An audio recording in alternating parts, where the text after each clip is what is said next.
একবার রাসূলুল্লাহ সাল্লাল্লাহু আলাইহি ওয়াসাল্লাম বিচারালয়ে বসে আছেন। বিচার কার্য তিনি পরিচালনা করছেন। সো এমত অবস্থায় একটা ফ্যামিলি আসছে, পিতা এবং মাতা তার সন্তানকে নিয়ে আসছে।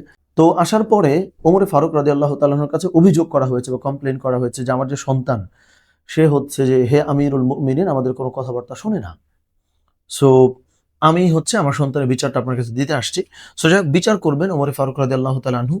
তো ওই মুহূর্তে ওই সন্তান ওমরে ফারুক রাদিয়াল্লাহু তাআলা আনহুকে প্রশ্ন করছে যে আমিরুল মুমিনিন কেবলমাত্র কি আমার উপরই দায়িত্ব আমার পিতামাতার হক আদায় করা নাকি আমার প্রতিও আমার পিতামাতার কোনো দায়িত্ব আছে? এইটা হচ্ছে আপনি আমারে একটু বলেন। তখন আমিরুল মুমিনিন ওমরে ফারুক রাদিয়াল্লাহু তাআলা আনহু তিনি বললেন যে, "হ্যাঁ, তোমার প্রতিও তো তোমার পিতামাতার হক আছে।" হকগুলো কিরকম? যেমন হচ্ছে যে তোমার জন্য ভালো একটা পিতামাতা চুজ করা।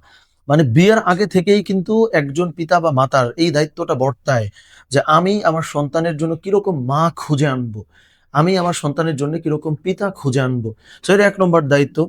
২ নম্বরটা হচ্ছে যে তোমার জন্য ভালো একটা নাম রাখা, এটাও তোমার পিতামাতার দায়িত্ব। ৩ নম্বরটা হচ্ছে সে ভালো পড়াশোনা করবে, শিখবে, দিন শিখবে, ধর্ম জানবে। এই ব্যাপারটা মেক সিওর করাটাও হচ্ছে যে তোমাদের জরুরি বা হচ্ছে পিতামাতার জরুরি। তখন ওই সন্তান বলে যে, "আমিরুল মুমিনিন আমার হচ্ছে পিতামাতা তো আমার উপরে এই হক আদায় করে নাই।" সো এই যে দেখেন এই কথা বলেই আমরা কেন আলোচনাটা শুরু করলাম। সো সমাজের মধ্যে একটা প্রচলন আছে যে প্রত্যেক পিতামাতার বা মেক্সিমাম পিতামাতার একটা কমপ্লেইন হইল যে, "আমার সন্তান আদর্শ সন্তান না, আমি আদর্শ সন্তান চাই।" কিন্তু খুব কম বাবা-মা হয়তো নীরবে নিভৃতে এই চিন্তাটা করে যে, "আমি কি আদর্শ পিতামাতা হইতে পারছি?" আদর্শ সন্তান পাবার জন্য আদর্শ পিতামাতা হওয়াটা অনেক জরুরি। কারণ এটা আমি খুব ছোট সময় একটা আলোচনার মধ্যে শুনছিলাম যে, আপনি যদি ভালো সন্তান চান, এই প্রস্তুতি আপনি কখন নিবেন? সো উত্তরটা বলা হয়েছিল, এই প্রস্তুতি আপনি বিয়ের আগেই নিবেন। যে আমি আমার সন্তানের জন্য কিরকম মা চাই, আমি আমার সন্তানের জন্য কিরকম বাবা চাই।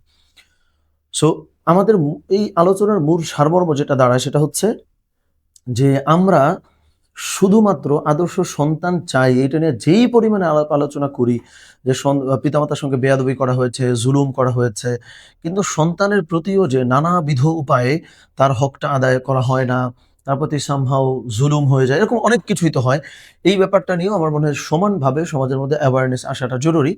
তো আল্লাহ সুবহানাহু ওয়া তাআলা আমাদেরকে নিজেদেরকে ফার্স্ট অফ অল সচেতন হওয়ার তৌফিক দান করেন এবং অন্যদেরকেও আমরা যেন অ্যাওয়ার করতে পারি বা সচেতন করতে পারি সেই তৌফিক দান করেন।